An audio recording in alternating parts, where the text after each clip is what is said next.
Episode की starting में हम देखते हैं भावेश बोलता है मैं खुशी में शामिल होने के लिए आया था, लेकिन सब लोगों को अपना ही दुखड़ा सुना रहा हूँ।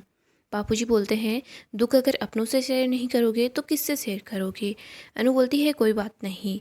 इधर राही बोलती है मामा अगर ये नौकरी नहीं मिली तो कोई बात नहीं, आपको दूसरी जॉब मिल जाएगी। बा बोलती है अब तो यहाँ पर आ गया है ना तो तेरी पत्नी को भी बुला ले। भावेश बोलता है वो यहाँ आएगी ना तो वो सिर्फ झगड़ा करेगी। बा बोलती है तू अपनी दूसरी शादी में भी खुश नहीं है, मैंने तुझे पहले ही बोला था कि तू अकेला है तभी खुश है, इससे अच्छा तो तू शादी ही नहीं करता। अनु बोलती है बा अब बस कर दीजिए। अनु भावेश को बोलती है ये नौकरी तो चली गई, तुझे दूसरी नौकरी भी मिल जाएगी, लेकिन तुझे अपनी पत्नी को समझाना चाहिए, उसे यहाँ पर भी आना चाहिए था, उसकी खुशियों का ख्याल तुझे ही रखना है। बापूजी बोलते हैं दुख को साइड में रख और खुशी मना। इधर हम देखते हैं मामा जी बोलते हैं और गुलाब के पकौड़े खा। मामा जी बा को बोलते हैं वो गुलाब के पकौड़े कहाँ हैं। बा बोलती है अगर तुमने फिर से गुलाब के पकौड़ों का नाम लिया ना तो मैं अब की बार तुम्हें चांटा लगा दूंगी। अनु बोलती है चलो फंक्शन शुरू करते हैं। हम देखते हैं सभी लोग मिलकर डांस करते हैं। अनु अंश को हल्दी लगाती है। लड़के वाले सब लोग मिलकर अंश को हल्दी लगा देते हैं। इधर प्रार्थना तो बार बार दरवाजे की तरफ ही देख रही होती है। इधर हम देखते हैं लड़की वाले मिलकर प्रार्थना को हल्दी लगा देते हैं। सब लोग एक साथ बहुत ही खुश होते हैं। प्रेम राही को भी हल्दी लगा देता है। सब लोग एक साथ मिलकर डांस कर रहे होते हैं। माही देखती है कि सभी साथ है। माही थोड़ा बुरा फील कर रही होती है। इधर अनु को भी अनुज की याद आती है। अनु बोलती है कपाड़िया जी आई लव यू। आगे हम माही को देखते हैं, वो रूम में आ जाती है, उसके हाथ पर हल्दी लगी हुई होती है। उसे बार बार याद आता है कि कैसे उसकी और आर्यन की शादी हुई थी। माही मिरर के सामने होती है, वो वहाँ पर चूड़ियाँ मंगलसूत्र सब देखती है। इसके बाद वो कबर्ड में से अपना दूसरा लहंगा निकाल लेती है। माही अपने कपड़े भी चेंज कर लेती है। माही रो रही होती है और बोल रही होती है मेरा गला सूना है, मेरी मांग सूनी है, मेरी कलाइयाँ सूनी है, मेरी तो पूरी ज़िंदगी ही सूनी है। माही बहुत रो रही होती है। फिर वो बोलती है नहीं नहीं ऐसा नहीं हो सकता, मेरी ज़िंदगी यूं ही सूनी नहीं रह सकती। इधर अनु देखती है कि घर में बाकी के सब लोग हैं, लेकिन पता नहीं माही कहाँ चली गई। इधर माही बोल रही होती है 16 श्रृंगार पर मेरा हक क्यों नहीं है, मैं इतनी अधूरी नहीं रह सकती। इधर अनु सोच रही होती है पता नहीं माही कहाँ रह गई है, मैं अभी उसे यहाँ पर लेकर आती हूँ। अनु वहाँ से जा रही होती है, तभी मामा जी वहाँ आते हैं। वो बोलते हैं अनु बेटा मेरे गुलाब के पकौड़े कहाँ पर है। अनु बोलती है मैं अभी लेकर आती हूँ। अनु देखती है कि मोटिबा और क्याती वहाँ आ गए हैं। इधर हम माही को देखते हैं, माही कमरे में ही होती है, वो वहाँ पर चूड़ियाँ देखती है, वो चूड़ियाँ पहन लेती है। माही सोच रही होती है ये यहाँ पायल भी है, मुझे पायल पहनना तो कितना पसंद है। माही पायल भी पहन लेती है, बिंदी भी लगा लेती है। वो बोलती है सिंदूर के बिना तो अभी भी श्रृंगार अधूरा ही है। माही सिंदूर भी लगा लेती है और वो मंगलसूत्र भी पहन लेती है। माही अपने आप को मिरर में देखती है और बोल रही होती है मैं कितनी सुंदर लग रही हूँ, ये 16 श्रृंगार मेरे जीवन में क्यों नहीं है। राही के पास प्रेम है, परी के पास राजा है, प्रार्थना को अंश मिल गया है, माँ के पास पापा है, सब लोग अपने जीवन में खुश है, लेकिन मेरे पास मेरा प्यार नहीं है। माहिर हो रही होती है और बोल रही होती है मेरे पास कोई भी क्यों नहीं है, मेरी ज़िंदगी ऐसी क्यों है। इधर हम देखते हैं मोटिबा और क्याती देखते हैं कि सभी लोग मिलकर डांस कर रहे हैं। अनुपमा प्रार्थना को बोलती है प्रार्थना देखो कौन आया है। प्रार्थना मोटिबा और क्याती को देखकर बहुत खुश हो जाती है। प्रेम भी खुश होता है, वो बोलता है देखो माँ और मोटिबा तो आ गई। अनु बोलती है पराग जी नहीं आए क्या, लेकिन आप दोनों के आने से भी हमें बहुत खुशी हुई है। अनुपमा मोटिबा और क्याती का हाथ पकड़कर उसे प्रार्थना के पास ले आती है। अनुपमा बोलती है देखो प्रार्थना मैंने बोला था ना तुम्हारे परिवार वाले ज़रूर रहेंगे। मोटिबा और क्याती जी तुम्हें आशीर्वाद देने के लिए आ गए हैं। इधर हम देखते हैं मामा जी बापू जी को बोलते हैं ये औरत तो बड़ी खतरनाक दिख रही है जीजा जी। प्रार्थना बोलती है मोटिबा, लेकिन मोटिबा प्रार्थना को चुप करा देती है। मोटिबा बोलती है हम यहाँ पर खुशियों में शामिल होने के लिए नहीं आए हैं, हल्दी लगाने के बजाय हम जिम्मेदारियों का बोझ कम करने आए हैं। अनुपमा कुछ बोलने लगती है, लेकिन मोटिबा अनुपमा को भी चुप करा देती है। मोटिबा प्रार्थना के हाथ में पेपर्स रख देती है और क्याती प्रार्थना को पेन दे देती है। बा बोल रही होती है यहाँ पर क्या तमाशा लगा रहे हो। मोटिबा बोलती है तमाशा हम नहीं आप लोग लगा रहे हो। मोटिबा प्रार्थना को बोलती है प्रार्थना तुम अपनी मर्जी से अंश से शादी कर रही हो, लेकिन तुम्हारी कोख में जो बच्चा है ना वो कोठारियों का खून है। मोटिबा बोलती है बस तू जल्दी से इन पेपर्स पर सिग्नेचर कर दे।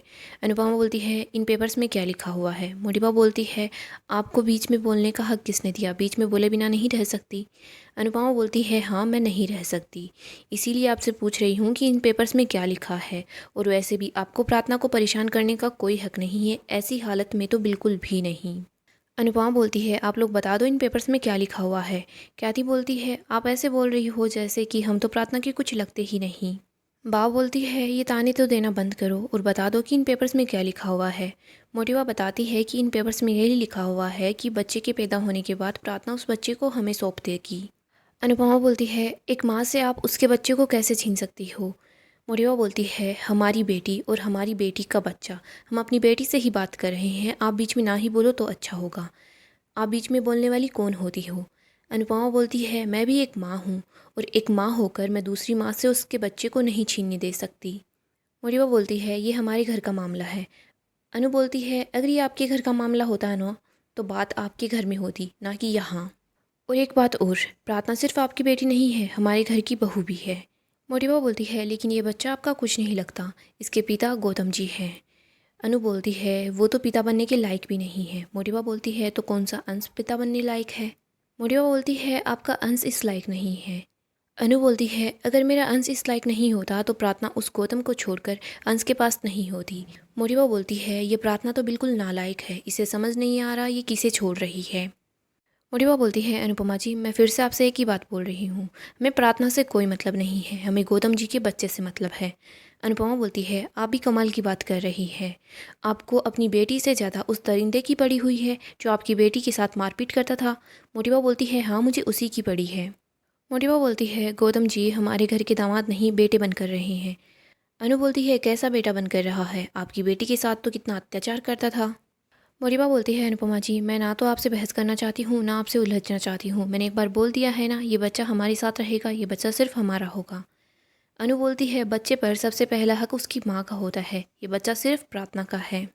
माँ अपनी कोख में बच्चे को 9 महीने पालती है, बच्चा पैदा होते समय कितना दर्द होता है ये तो आप अच्छे से जानती है, बच्चे तो आपने भी पैदा किए हैं। सबसे पहले बच्चे पर हक माँ का ही होता है, बाद में पिता का हक होता है अगर माँ चाहे तो, और परिवार का हक भी होता है वो भी अगर माँ चाहे तब। मोटिवा बोलती है मुझे बहस नहीं करनी, मैंने बोल दिया है ना ये बच्चा हमें चाहिए मतलब चाहिए। अनुपमा बोलती है बच्चा कोई खिलौना है क्या जो आपको चाहिए, और आपको क्या लगता है ये परिवार अपनी 5वीं पीढ़ी को आपको यूं ही थमा देगा, नहीं ऐसा नहीं होगा। मोटिवा बोलती है बच्चे को तो सौंपना पड़ेगा, चाहे इसके लिए हमें प्रार्थना का हक ही क्यों ना छीनना पड़े। अनु बोलती है तो फिर छीन के दिखाइए ना, आज तक मैं आपके सामने आपकी संबंधी बनकर सर झुकाकर खड़ी रही हूँ, लेकिन आपने मेरी पोता बहू से उसके बेटे या बेटी को छीनने की कोशिश की ना तो मैं आपकी ईंट से ईंट बजा दूंगी। मोटिवा बोलती है आपको हमारी दौलत का तो अंदाज़ा होगा ही ना। अनुपमा बोलती है दौलत का अंदाज़ा तो था लेकिन शराफत का अंदाज़ा बिल्कुल भी नहीं था। आज मुझे अंदाज़ा हो गया है कि आपके अंदर शर्म तो रत्ती भर भी नहीं है। और रही बात आपकी दौलत की, वसुंधरा जी आप इतनी भी अमीर नहीं है कि आप इस अनुपमा से उसके परिवार का सौदा कर सकें। मोटिवा बोलती है ये आपकी जो अकड़ है ना ये यहीं रह जाएगी। अनुपमा बोलती है अभी आपने मेरी अकड़ देखी ही कहाँ है। मोटिवा ज़ोर से बोल रही होती है अनुपमा। अनुपमा बोलती है आवाज़ नीचे। जब तक संबंधियों का सम्मान दे रही हूँ हाथ जोड़कर आपसे विनती है यहाँ से चले जाइए, वरना आपने पुरानी वाली अनुपमा को नहीं देखा है जिसे देखकर शेरनी भी अपना रास्ता बदल लेती थी। गाइस अपकमिंग एपिसोड की अपडेट के लिए आप हमारे चैनल को सब्सक्राइब करें और वीडियो को भी लाइक कर दें। नेक्स्ट एपिसोड काफ़ी धमाकेदार होगा। नेक्स्ट एपिसोड में हम देखेंगे माही अपना पूरा श्रृंगार कर लेती है। इधर वो हॉल में आती है तो ख्याति उससे श्रृंगार में देखती है। ख्याति माही के पास जाती है, माही पर गुस्सा करती है, माही को बोलती है तुम तो विधवा हो, तुमने ये श्रृंगार क्यों कर रखा है, ये तो सिर्फ सुहागन की निशानी होती है, तुम्हें कोई हक नहीं है कि तुम श्रृंगार करो, क्या तुम भूल गई हो तुम विधवा हो। ख्याति को तो माही पर बहुत ही ज़्यादा गुस्सा आता है। ख्याति बोलती है मुझे पता है तुमने ये सब कुछ क्यों किया है, इस अनुपमा के कहने पर ही किया होगा ना। ख्याति अनुपमा को बोलती है अनुपमा जी आप मेरी बहू के जरिए मुझे हर्ट करना चाहती हो ना, तभी तो आपने माही को श्रृंगार करने के लिए बोल दिया। क्या थी माही के हाथ से चूड़ियाँ निकाल रही होती है, वो चूड़ियाँ माही को चुभ रही होती है। अनु बोलती है क्या थी जी आपको दिख नहीं रहा कि ये चूड़ियाँ माही को चुभ रही है, ये टूट जाएंगी। क्या थी अनुपमा को धक्का मारती है और बोलती है ये सब कुछ सिर्फ तुम्हारी वजह से ही हो रहा है, वरना आज तक तो माही ने कभी श्रृंगार नहीं किया। इधर माही भी रो रही होती है, सबको बहुत बुरा लग रहा होता है कि क्या थी माही को ऐसे ट्रीट कर रही है। सब लोग समझाने की कोशिश करते हैं कि क्या थी माही अपने आप से चूड़ियाँ निकाल लेगी, लेकिन क्या थी बिल्कुल भी चुप नहीं रहती। वो बोलती है देख लिया ना मोटिबा, इस अनुपमा की शय में क्या कुछ हो रहा है। पहले ये प्रेम राही के पास आ गया, ये दोनों अनुपमा के भक्त बन गए और उसके बाद ये प्रार्थना इसके साथ आ गई। अब ये माही भी इन लोगों की साइड ही होना चाहती है। माही, तुम तो मुझे बोल रही थी ना कि मेरे अलावा तुम किसी और को इतना पसंद नहीं करती, तो फिर क्या हुआ? तुम तो अपनी अनुमा से नफरत करती थी ना, तुमने ये श्रृंगार क्यों कर रखा है? इनके ही कहने पर किया है ना। माही सबको बोल देती है कि क्या मुझे श्रृंगार करने का हक नहीं है। माही रोने लग जाती है, वो बहुत दुखी होती है। इधर हम देखते हैं अनुपमा मोटिबा को बोल देती है कि आप ये जो कागज़ का टुकड़ा लेकर आई हो ना, इससे डिसाइड नहीं होगा कि बच्चा किसके पास रहेगा। ये कागज़ का टुकड़ा माँ की ममता पर भारी नहीं पड़ सकता। प्रार्थना चाहती है कि इस बच्चे की किस्मत में इसके पिता सिर्फ अंश हो, तो इसके पिता सिर्फ अंश ही बनेंगे। मोटिबा को तो बहुत गुस्सा आता है कि प्रार्थना ने इन पर सिग्नेचर नहीं किए। सो दोस्तों, आने वाला एपिसोड काफ़ी धमाकेदार होगा। आने वाले एपिसोड में हमें काफ़ी ट्विस्ट देखने को मिलेगा। अगर आपको अपडेट देखना पसंद है तो आप हमारे चैनल को सब्सक्राइब करें, साथ ही साथ वीडियो को अपने दोस्तों के साथ शेयर करें, वो भी सीरियल का आनंद उठा सकें।